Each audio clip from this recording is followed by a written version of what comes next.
Koa daholo ny zanagasikara rehetrarehetra mbola atao avy ianareo, inona no tokony atao mba hampifantoka kokoa ny lehilahy satria tsy mifantoka mihitsy izy rehefa milehatra, izay dia tsy mankafy mihitsy zahako. Ny ankamaroan'ny vehivavy dia tena mitaraina mihitsy fa tsy mahay milehatra ny lehilahy malagasy.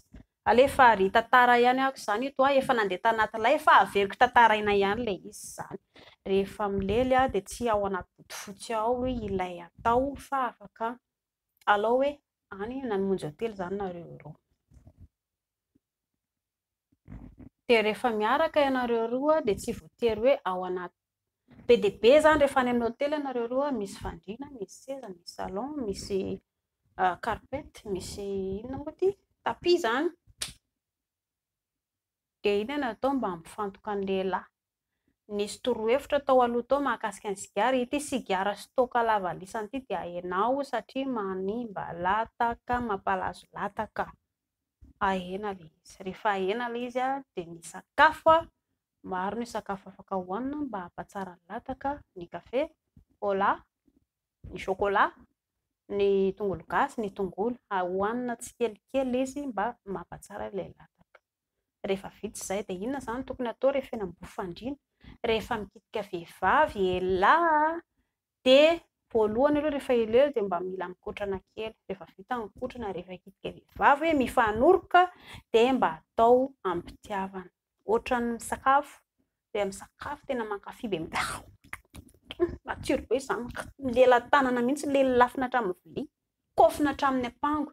Dia ohatr'izay koa rehefa milely, kakerina tsara, tsy kakerina mafy be koa fa kakerina atao moramora, lelafina atao moramora, miakatra sy midina, lelafina ny nono, kitihana ny nono, lelafina ny kibo, lelafina ny toaka, ny fe, ny vody safosafoina tsara, ny fe, miovaova toerana ianareo roa, tsy voatery hoe tamboho fandriana fa be dia be ny seza, ny fihetsika ihany koa, indraindray ohatra hoe mitsangana, indraindray ohatra mipetraka, indraindray misopirana, voatety daholo ny an-tokotany, izay no atao. Rehefa tonga ilay ranomaina ka mbola te hankafy ianareo roa dia raha ohatra ity izao ilay ranomaina mivoaka avy ao anatin'ny esorina ilay lataka dia rehefa mivoaka ilay izy dia ahodina kely ohatr'izao dia tapenana eto amin'ny lohany, miandriandry kely eo 3 segondra, efatra segondra dia mihamotra ilay izy avy eo. Mbola averiko foana fa ialahy raha mampirafy dia tadio tsara fa mihena ilay fientanana amin'ny karazam-behivavy. Vehivavy dia mifoka aina ao anatin'ny lehilahy ka raha ohatra ialahy ka miovaova karazam-behivavy dia lasa iny ilay fientanana amin'ny karazam-behivavy iray lasa tsy ananan'ny lehilahy intsony. Raha tian'ny lehilahy te ho tsara ilay izy izany dia madama ihany irahany dia ataovy daholo ilay rejima. Ho an'ny vehivavy rehefa milely ianareo roa dia aza menatra indrindrika labeso kely. Ohatra izao rangahy hoe miresaka mibitsibitsika ianareo roa ohatra rehefa milely eo, sao dia mba sao dia mba relafo kely ange fony, dia eo koa indry mamaly, tena tiako be mihitsy ilay izy izany, izany ndraika to, sao dia mba tokony hiova indray ilay izy, indry mihitsy no mitarika anazy, anao tsy mampiova ilay izy, ianareo roa izany no mifanentana amin'ilay izy.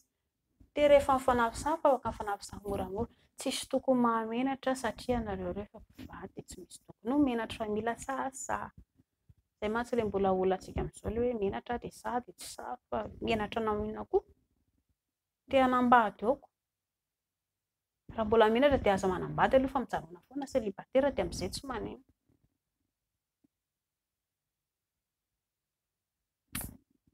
Dia izay. Mankasitraka tompoko.